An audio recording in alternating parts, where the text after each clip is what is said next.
भागवत जी के प्रथम श्लोक में सज्जनों व्यास जी भगवान के 3 विशेषण बता रहे हैं। क्या? सच्चिदानंद रूपाय विश्वयान करता है। इसको ऐसे समझे हम, जब हम निद्रावस्था में होते हैं, स्वप्न में होते हैं, कोई फॉरेन घूम रहा है, कहीं कुछ खा रहा है, पी रहा है, और जब सुबह उठते हैं तो लगता है अरे हम तो सो रहे थे, कहीं भी नहीं थे। तो स्वप्न की, उस स्वप्न का जो बोध कराने वाला जो रूप है वही भगवान का चैतन्य रूप है। आनंद रूप क्या है? बोले आनंद रूप भगवान का यूं समझें कि अगर भगवान में अगर आनंद ना होता तो ना आप यहाँ बैठे होते, ना हम यहाँ बैठकर आपको कथा सुना रहे होते। जीवन में बहुत सारी ऐसी वस्तुएं जो आपको सुख दे सकती हैं। किसी को गुलाब जामुन खाना पसंद है, उससे सुख प्राप्त होता है। अब आपको रोज कोई गुलाब जामुन खिलाए, देखना 1 दिन खा लोगे, 2 दिन खा लोगे, तीसरे दिन कह दोगे कि भाई सूखी रोटी खा लूंगा लेकिन गुलाब जामुन नहीं खाऊंगा, इसको मत लाना मेरे सामने। तो अगर ये सुख था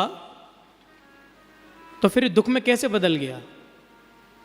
क्योंकि वो कभी सुख था ही नहीं। तो भगवान आनंद स्वरूप है। आनंद हर अवस्था में एक जैसा ही रहता है।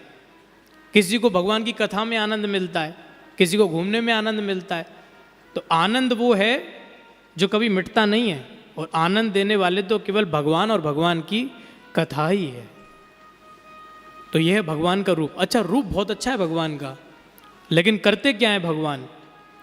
बोले विश्वोत्पत्त्यादि हे तवे, विश्व की उत्पत्ति करते हैं। कैसे? ब्रह्मा के रूप में।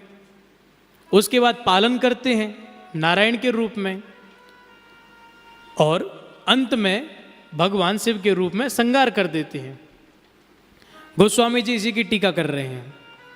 प्रकट ही पालहि पोने संघरहि, प्रकट ही पालहि पुनि संघरहि, प्रकट ही पालहि पोने संघरहि, प्रकट ही पालहि पुनि संघरहि, द्रविद रूप त्रियमूरत धरहि, द्रविद रूप त्रिय मूर्ति धरहि, प्रकट ही पालहि पुने संघरहि, प्रकट ही पालहि पुनि संघरहि, प्रकट